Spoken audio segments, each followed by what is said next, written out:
Good morning guys from Italy. Dito ako sa Sorgio. Alas 7 ng umaga. Madilim pa oh. Maaga tayong umalis dahil mag-ayos ng dokumento.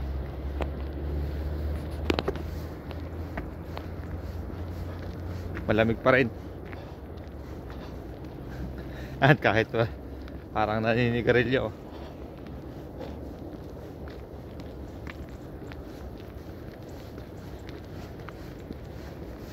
So far, okay naman na tayo sa trabaho. Nakabisado na natin yung trabaho. Kaya, kumbaga, smooth na rin. Hindi gaya nung una. Siyempre, lahat naman sa una, mahirap, parang susuko ka na. Pero awa ng Diyos, ngayon ay kabisado na natin. Tsaka ano rin, kumbaga, tsaga-tsaga lang hanggang sa maayos ang dokumento dahil sabi naman nila dito maraming pwedeng malipatan basta kompleto yung dokumento mo. Ayan, naka-contest din ako. Lamig, tinanggal ko lang dahil hawa ko nga ito sa cellphone.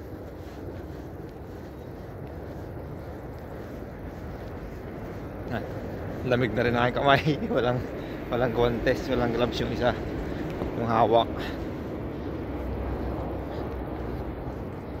So yun, hopefully by the grace of God maayos natin ang smooth yung ating documents ngayong araw na to.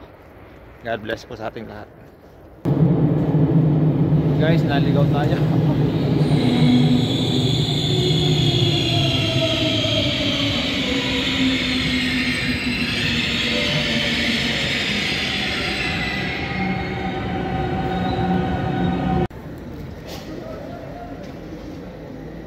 Officio Migrazione.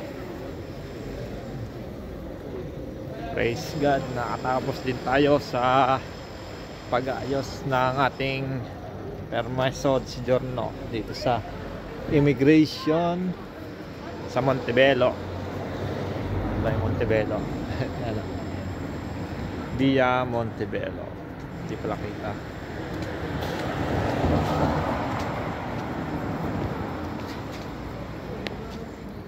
Pauwi na tayo. Sobrang lamig. Ay, grabe. Buti may araw na.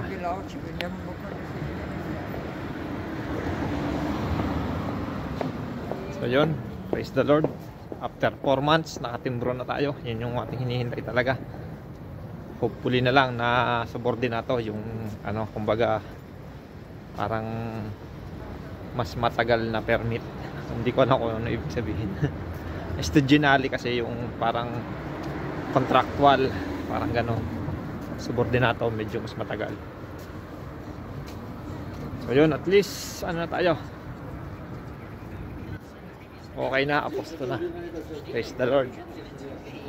So yun guys, natapos din natin yung ating unang dokumento na inaayos, yung permesso di soggiorno tawagin, o permit to stay o residence permit. So yan, naligaw pa tayo kanina at 2 beses na naligaw. Kumbaga sobrang dami kasi ng linya ng treno dito sa Milan. So anong nangyari kanina, sobrang dilim kasi sa labas. Tumitingin ako sa bintana, hindi ko makakita yung signage ng station. So ang ginawa ko, nagbilang na lang ako ng per station. Pero siguro minsan kasi tumitigil yung train dahil nga may kasalubong, kaya medyo nalito tayo. So ang nangyari nga, lumampas tayo ng isang station. Tapos in-expect ko na nung babalik ako ay kumbaga yung kabilang kabilang riles lang.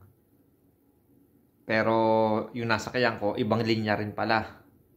Tapos ang ano pa nito, nung pagkasakay ko, di baba uli agad ako dahil alam ko hindi yun yung pupuntahan ko. Kasi pag nagdire-diretso pa ako, mas lalo tayong mapapalayo. So anong nangyari, bumalik ulit tayo doon sa sa permata o sa station na una tayong naligaw para kumbaga back to zero uli. Na-delay tayo ng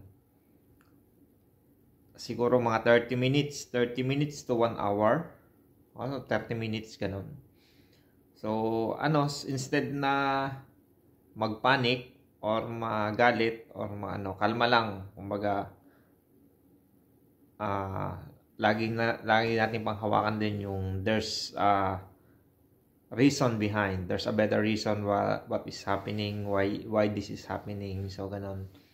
At ang kagandahan kasi, kaya medyo relax din tayo, tranquilo, sabi nga. Tranquilo sa Italiano. Ay dahil nga maaga rin tayong umalis kasi ang appointment natin 12:20 pa. Pero yun, kaya medyo relax pa rin.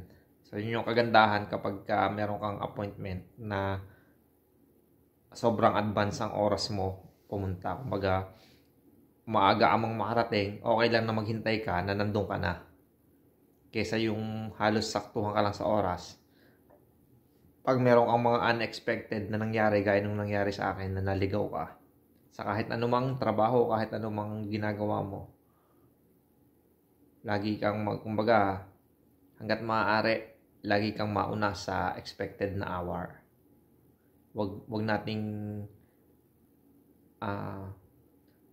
nating sanayin sa sarili natin na tayo ay nalilate. So, ako din, inaamin ko rin naman na halos kalimitan ay nagiging late din ako. Kaya hopefully, this coming 2025 ay isa ito sa mabago ko na at least lagi tayong mas maaga sa usapan. Kumbaga, dapat yung pinapahalagahan din natin ng oras ng ating mga kausap. So, ganun. To cut the long story short, success yung ating naging pagtimbro or yung nilakad natin na documents. So, waiting naman sa next na documents na lalakarin or waiting for release. So, yun. Thanks God. Praise the Lord sa pag-grant nitong isang magandang pangyayari na habang nandito tayo sa Italia na magkaroon ng legal documents. So, yun. Hindi biro ang mag-abroad, mag-OFW, malayo sa pamilya, at lalong-lalo na kung hindi ka pa legally documented na migrant. So, salamat sa Diyos dahil yung pagpunta natin dito sa Italia through Plusi, kung tawagin nila, yan ay legal. Kaya kahit medyo malaki talaga ang gastos, nasa kalahating milyon din, na iba inutang pa talaga. Sulit naman dahil legal nga yung ating pagdating dito. So, yun. Maraming salamat. Pasensya na kayo dahil sa ngayon, most of magiging vlog natin ay dito sa Italia. And hopefully, kung makabalik man tayo sa pagpa-farming, ituloy-uli natin yung pagbo-vlog sa farming. So, nandyan lang naman yung mga vlog natin about sa farming, and hopefully, sa mga naging subscribers, naging followers natin sa farming, nawa ay patuloy nyo pa rin ako suportahan dito sa ating channel. And balik-balikan nyo lang yung mga videos na nagawa natin about sa farming, especially sa pag-aampalaya. At nawa ay malaki rin may tulong sa inyo, lalo na sa mga nagsisimula or sa mga OFW na uuwi na gusto ring mag-farming, magtanim ng ampalaya. So hopefully, by God's grace, kung magustuhan ulit natin na mag-farming at makaipon ulit ng kapital. So yun, God bless po sa ating lahat. See you in the next video. Bye-bye.